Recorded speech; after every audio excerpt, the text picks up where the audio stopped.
My name is Hiral Patel. I work for Yahoo and I'm a senior principal architect there.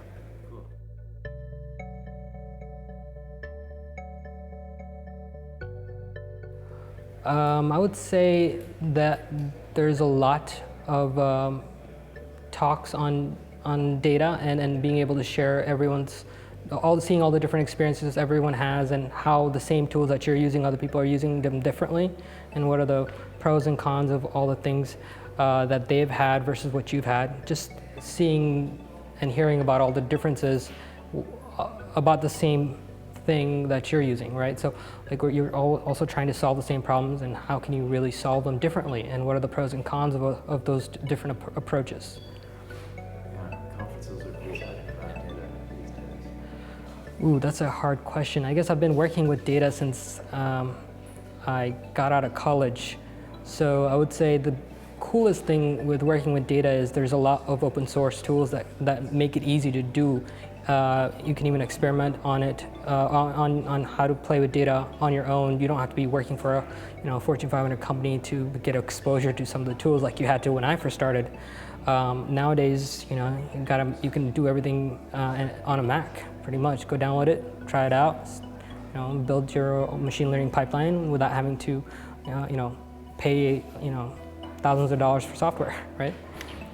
So open source in itself is the thing that's driving a lot of the initiatives in the big data space, I believe.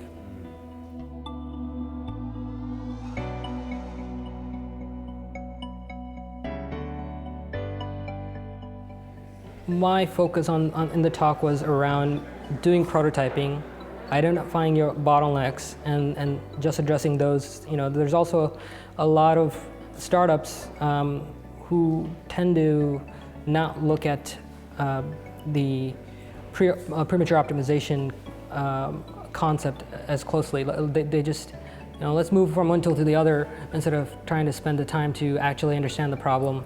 How are other people solving it? Maybe go attend a few conferences, right? And then go from there instead of, oh yeah, one of the things I've heard is, oh yeah, when we were using this tool, we had big problems with the GC, so we switched over to this other tool instead, and it didn't have those GC problems, and it worked great.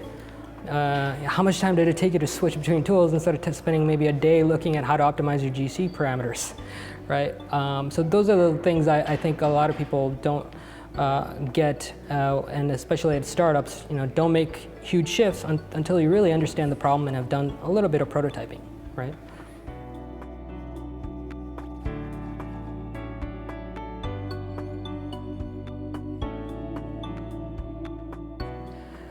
Data science is something that it's a new term, I would say. Like when I was going to college, I was taking classes on neural nets, but back then they didn't call it data science, right? So a lot of people with backgrounds in computer science or like physics or math, it's easy for them to just hit the ground running on the data science side. I think the biggest problem that people have is making sure that they know how to code.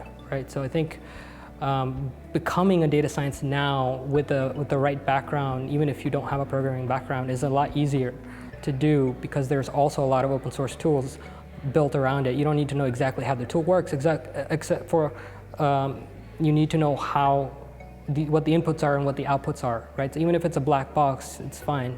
So I think becoming a data scientist is easier now than it was before, and to become a great data scientist, something I can't answer. Maybe Alexei will have a better answer because I'm not a great data scientist. I can't give you any tips on that one.